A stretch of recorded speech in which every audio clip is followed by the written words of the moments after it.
আপোনালোকেতো শুনিব পাই আছে এয়াৰটেলৰ যিটো নেটৱৰ্ক স্লাইচিং, যিটো নতুনকৈ এটা ইন্ট্ৰডিউচ কৰিব বুলি কৈ আছে, সেইটো ডিছক্ৰিমিনেটৰী হয় নে নহয় আমি এপাক চাওঁ।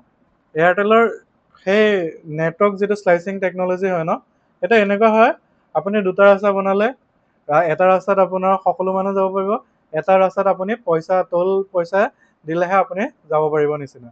এতিয়া এটাত প্ৰিপেইড কাষ্টমাৰ থাকিব, এটাত পোষ্টপেইড কাষ্টমাৰখিনি থাকিব। পোষ্টপেইড কাষ্টমাৰৰ সংখ্যা যিমানেই বেছি হ'ব, সেইটো দেখি লেনটো সিমানে ডাঙৰ কৰি গৈ থাকিব। আৰু প্ৰিপেইড কাষ্টমাৰ যিটো লেন থাকিব, সেইটো পাৱাৰটো অলপ কমাই দিব, নাইবা সেইটো ৰাস্তাটো সৰু কৰি দিব। আপুনি লাগিলে সেইটো ৰাস্তাত যিমানেই ভিৰ নাথাকক, এইটো ৰাস্তাৰ মানুহখিনি সিটো ৰাস্তাত কেতিয়াও যাব নোৱাৰা কৰি দিব।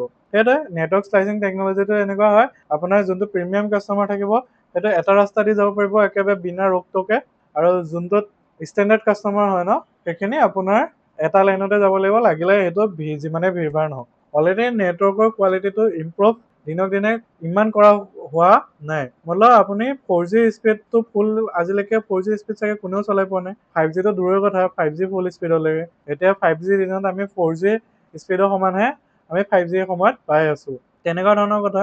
এতিয়া আপোনাৰ লগৰজনে যদি আপোনাৰ লগতে বোলে IPL চাই আছে দুটা মোবাইলত, আপুনি এটাত চাইছে, লগৰজনে এটাত চাইছে। আপুনি যদি ষ্টেণ্ডাৰ্ড কাষ্টমাৰ হয়, প্ৰিপেইড কাষ্টমাৰ, আৰু লগৰজন হৈছে আপোনাৰ পোষ্টপেইড কাষ্টমাৰ, তেতিয়া লগৰজনে আপোনাৰ ধুনীয়াকৈ চাই থাকিব পাৰিব একে ধুনীয়া কোৱালিটিত, ত'ত নেকি আপুনি নিজে স্পীড ভালদৰে IPLখন চাবলৈ নাপাব। সেইটোৱে IPL চাই থকা সময়ত মানে লগৰজনে ভালদৰে চাব পাৰিব, আপুনি ভালদৰে চাবলৈ নাপাব, সেই একেটা ৰুমত থাকিও, একেটা নেটৱৰ্কৰ ওচৰত থাকিও। আৰু এতিয়ালৈকে সেইটোৱে কৈছে যে আমি নেটৱৰ্ক স্লাইচিং কৰিম। এতিয়া কোনটো লেনত কিমান কাষ্টমাৰ বহাব পৰাকৈ ৰখাব সেইটো কোনেও কোৱা নাই। এতিয়া যদি প্ৰিমিয়াম কাষ্টমাৰৰ কাৰণে যদি এসোপামান লেন বনাই দিয়ে, আপোনাৰ ষ্টেণ্ডাৰ্ড ইউজৰ কাৰণে যদি অলপ সৰু সৰু লেন বনাই দিয়ে, মানে বেণ্ডউইথ নাইবা কাষ্টমাৰ ইমানখিনি যাব পৰাকৈ যদি বনাই দিয়ে, তেতিয়া আপুনি সেই নেটৱৰ্ক স্পীডটো দূৰৰ কথা, আপুনি ছ'চিয়েল মিডিয়া চলাবলৈও নাপাব, একো চলাবলৈকে নাপাব। অলৰেডি ইণ্ডিয়াত ডিছক্ৰিমিনেশ্যনৰ সেই বোলা বস্তুটো অলৰেডি আছে। মানে দিনক দিনে প্ৰিমিয়াম মানুহখিনিৰ কাৰণে এতিয়া আপোনাৰ জব পাবলৈ দিগদাৰ, সকলো বস্তুতে দিগদাৰ হৈ আছে, আপোনাৰ ইনকাম চ'ৰ্চ এটা পাবলৈও দিগদাৰ হৈছে। তাৰ ভিতৰত যদি এতিয়া সেইটো বস্তু আহি যায়, লাহে লাহে এইটো সকলোৱে সেইটোকে ইউজ কৰিব, কাৰণ নেটৱৰ্ক স্লাইচিং কৰাৰ লগে লগে অনলি প্ৰিমিয়াম কাষ্টমাৰখিনিয়ে ভালদৰে পাব, বাকীখিনি কাষ্টমাৰ এৰি দিয়া নিচিনা হ'ব। সেইটোৱে অলৰেডি বোলে লছত আছে তেতিয়াও বেলেগ কথা। ইণ্ডিয়ান যিকেইটা টেলিকম ইণ্ডাষ্ট্ৰি আছে, এটা দুয়োপলি নিচিনাই হৈছে এয়াৰটেল আৰু জিঅ'। এয়াৰটেলেতো এটা বছৰত 6,500 বা 7,000 কোটি টকাৰ ভিতৰত অল টোটেল ৰেভিনিউ কমায়, মানে প্ৰফিটে কমায়, ৰেভিনিউ নহয়, প্ৰফিট হয়।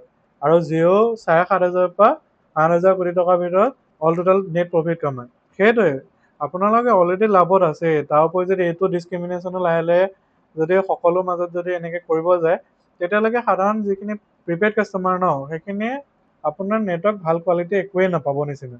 আৰু যদি আপুনি চাম বুলিও কিবা নিজৰ ফেভাৰিট শ্ব' এটা, তেতিয়াও ভালদৰে চাবলৈ নাপাব, কাৰণ নেটৱৰ্ক স্পীডটো ইমানেই শ্ল' হৈ যাব, আপুনি ইউজ কৰা নকৰা একেই কথা নিচিনা হৈ যাব। 4G ঠাইত মানে 5G স্পীডৰ ঠাইত আপুনি 2G 3G স্পীডত চলাই থাকিব লাগিব। আৰু অলৰেডি গম পায় 4G সময়ত আমি 3G স্পীডো ভালদৰে নাপাইছিলোঁ নিচিনা। এতিয়া 5G সময়টোতো 5 Gbps দূৰৰ কথা, 5 GB স্পীডটো ফুল স্পীডটো দূৰৰ কথা, আমি 4G ফুল স্পীডটোকে পোৱা নাই এতিয়ালৈকে। এনেকুৱা কথা হৈ গৈ আছে। সেইটোৱে এতিয়া বোলে লাভ হোৱা নাই বোলে বেলেগ কথা, তেনেকুৱা হ'লেও বেলেগ কথা। অলৰেডি ইণ্ডিয়াত কাষ্টমাৰ সংখ্যা বহুত বেছি। এতিয়া যদি এইটোতো যদি ডিছক্ৰিমিনেশ্যন হয়, লাহে লাহে প্ৰতিটো বস্তুতে তেনেকুৱা আহি যাব, মানে প্ৰিমিয়াম কাষ্টমাৰখিনিৰ কাৰণে বেলেগ এটা বস্তু আহি যাব।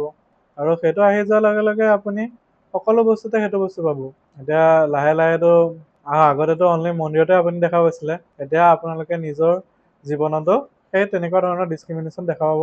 সেইটোৱে কি, আৰু এইটো সঁচা কথা, যেতিয়াই প্ৰিমিয়াম কাষ্টমাৰখিনিৰ কথা চিন্তা কৰিব, তেতিয়া তেওঁলোকৰ লেনটো ইমানেই ভাল কৰি দিব, বাকী সাধাৰণ লাইনকেইটাতো আৰু হৈছে আৰু এইটো কেনেকুৱা কি নেটৱৰ্ক পাব, মানে য'ত নেকি 500 মানুহ চলিব পাৰিছিলে, ত'ত 1,000 2,000 মানুহ 25,000 মানুহ তেনেকৈ সোমাই থাকিব নিচিনা। অলৰেডি ইণ্ডিয়াত জনসংখ্যাও বেছি হৈ আছে, সেইমতে জবো কম, তাৰ পিছত যদি আপুনি এইকেইটা মনোৰঞ্জনো হওক নাইবা এনেকুৱা ধৰণৰ সুবিধা কিছুমানো যদি নাপায়, দেন হৈছে আৰু। এইটো মোৰ দৃষ্টিভংগীয়ে হয়, আপোনালোকে কি ভাবে কমেণ্টৰ থ্ৰুৱেদি জনাব। আৰু জনাব যে আপোনালোকে কি ভাবে যে এইটোৱে ডিছক্ৰিমিনেশ্যন আনিব নে ৰেভলিউশ্যন আনিব নে কি আনিব? আপোনালোকে কি ভাবে?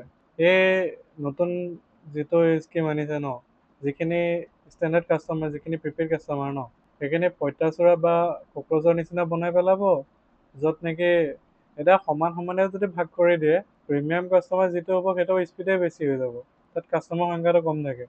যদি প্ৰিপেইড কাষ্টমাৰ যদি কাষ্টমাৰ সংখ্যাটো বেছি আছে, দেন আপোনালোকে গম পায় পঁইতাচোৰা নিচিনা অৱস্থা হ'ব।